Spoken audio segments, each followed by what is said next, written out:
RCI no se responsabiliza por las opiniones vertidas en este programa.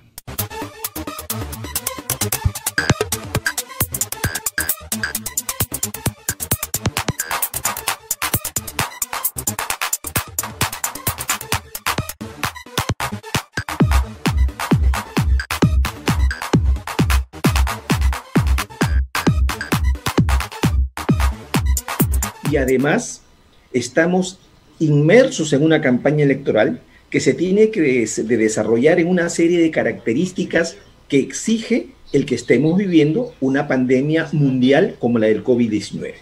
Vamos a empezar por eso este programa, reiterando nuestro agradecimiento a los que nos siguen a través de las redes sociales de RCI y Radio San Borja, con nuestro primer invitado. Espero que ya esté conectado. Habíamos conversado con el doctor Alfredo Celis. Él es presidente del Comité de Vigilancia y Ética Deontológica del Colegio Médico del Perú. Doctor Celis, no sé si estamos ya conectados con usted. Doctor Celis, buenas tardes.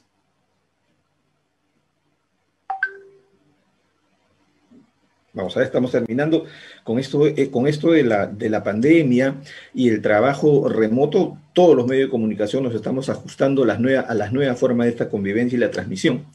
Pero en un instante vamos a superar este problemita. Doctor Celis, ¿cómo está? Buenas tardes. Me parece que sí estamos conectados con él.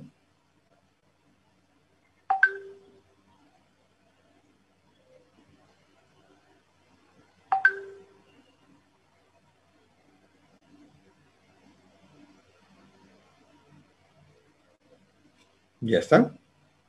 Bueno, doctor Celis, ¿cómo está? Muy buenas tardes. ¿Cómo le va? Qué gusto. Doctor Celis, el Colegio Médico ha emitido un comunicado en el que pide que de alguna manera las fuerzas políticas que están involucrándose en esta campaña electoral respeten de alguna forma las reglas de la nueva convivencia, las reglas para evitar que el COVID-19 se propague. Sin embargo, el presidente del Jurado Nacional de Elecciones, el doctor Salas, ha dicho que el Jurado Nacional de Elecciones como institución poco puede hacer para exhortar o para exigirle a los candidatos a que respeten estas normas, más allá de un simple llamado de atención. Frente a eso tenemos la amenaza de la cepa británica del COVID-19, que sabemos que contagia más que la cepa inicial. ¿Qué hacer desde el aspecto médico para que esta campaña no sea motivo de mayores contagios en los próximos días? Bueno, lo primero ya lo hizo el Colegio Médico, que es exhortar, hacer un llamado de atención acerca del riesgo que conlleva que la campaña se desarrolle a nivel de las calles, ¿no? Ahora, el asunto es el siguiente. Tampoco podemos prohibirle que lo hagan. La cosa es cómo lo hagan. Si van a ir por los mercados quitándose la mascarilla y abrazándose con todo el mundo, obviamente esa no es la mejor manera. ¿Cómo está sucediendo? ¿Cómo está sucediendo? ¿No es cierto? Alguien le invita algo, se quitan la máscara y lo comen. Es muy diferente ir a una plaza pública donde hay un tabladillo, donde hay una distancia de 8 a 10 metros de la gente y él anuncia lo que tiene que, el candidato correspondiente anuncia lo que tiene que decir. Porque finalmente de lo que se trata es que transmite el mensaje de lo que quiere ofrecer, decir y que la gente los escuche. Lo otro es parte de una costumbre que siempre ha tenido de ir por las calles, ponerse el poncho, el sombrero, comer el chicharrón, bailar, cargar a los niñitos. Bueno, es parte de nuestra idiosincrasia.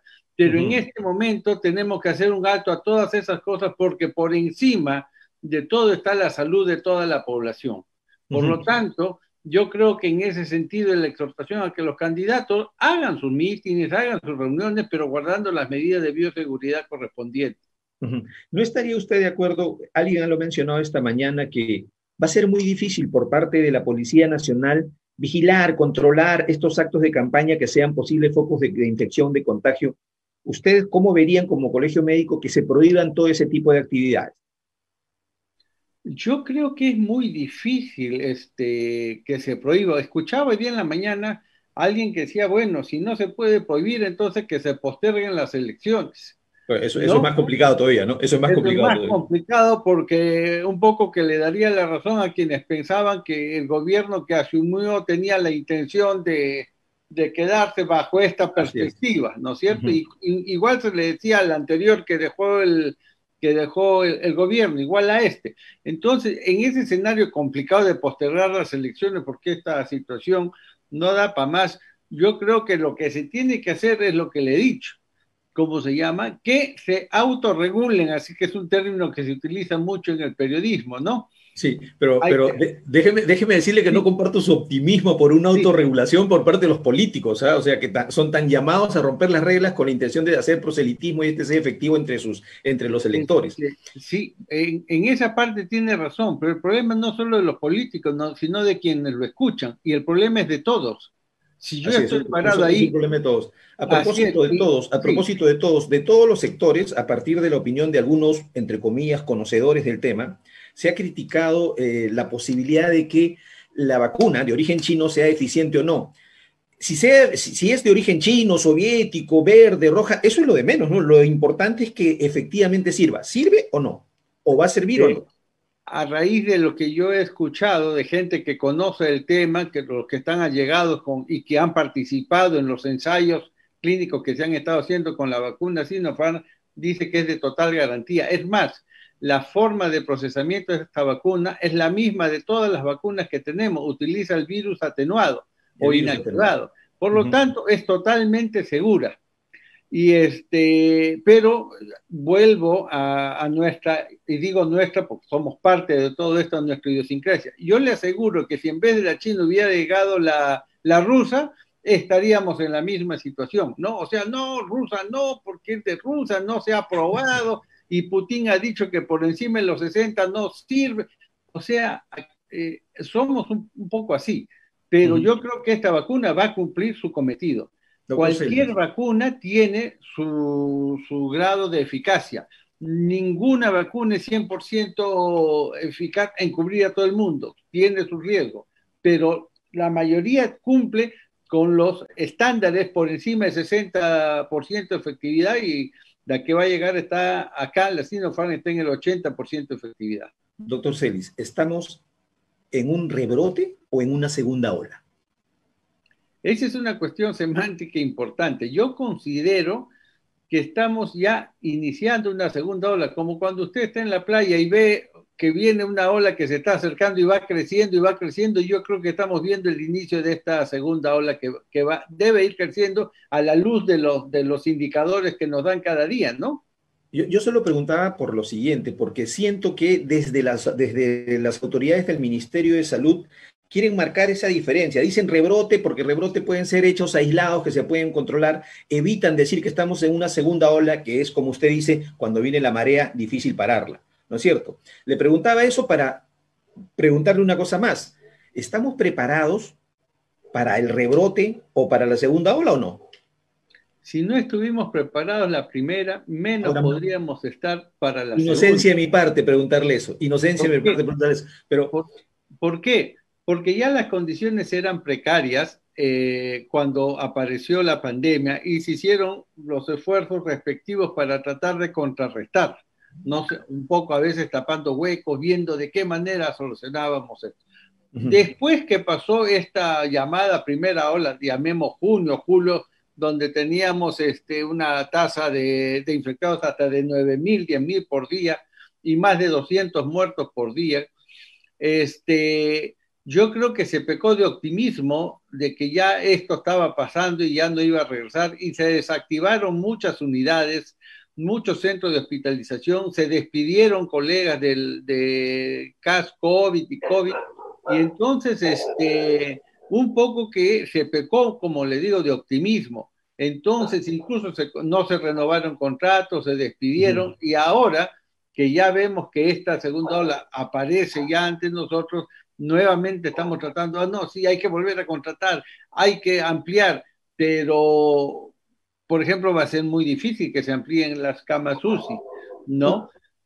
Sí, va a ser muy difícil. Esta mañana, el reporte era que quedaban en Lima 3 camas UCI, en la mañana. Son las 16:12 y estoy seguro que no queda ninguna. Ahora, Otro tema que ustedes plantearon desde el inicio. ¿Cómo es hacer efectiva una cuarentena focalizada? ¿Cómo funcionaría eso? ¿Cómo es eso?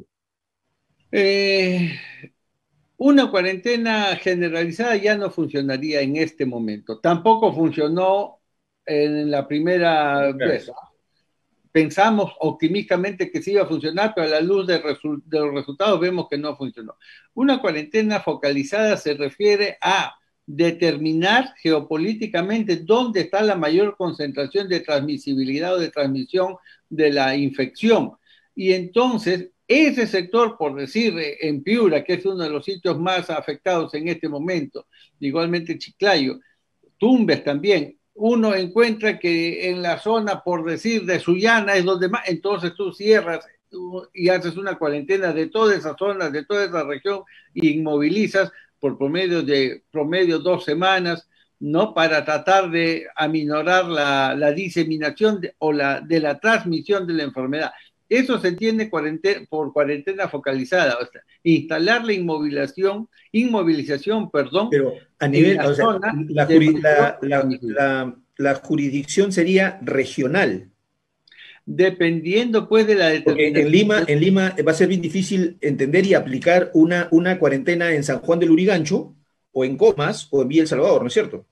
En su momento, estamos hablando del mes de junio, julio, cuando esto estaba, como se dice, la situación está muy álgida, planteamos incluso esa cuarentena a nivel de San Juan de Miraflores, San Juan de los sitios donde más había la transmisibilidad, y nos dijeron eso es imposible porque la gente tiene que salir, entrar a trabajar a otros distritos. No, pues, pero si tú cierras y demarcas una zona no sale nadie. Tampoco no es decir no sale nadie, nadie se mueve, sino que tienes que tener la garantía para darles dentro de esa inmovilización pues las condiciones de alimentos y de todas esas cosas.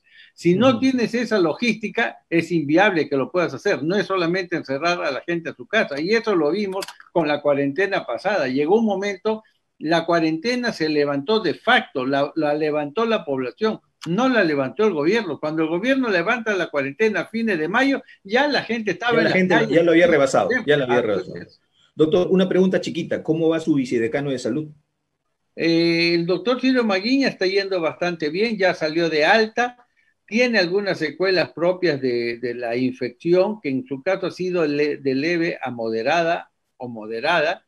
He conversado con él hoy día, está bastante mejor, y yo creo que en 1 o 2 semanas ya se va a reintegrar a las actividades. Doctor,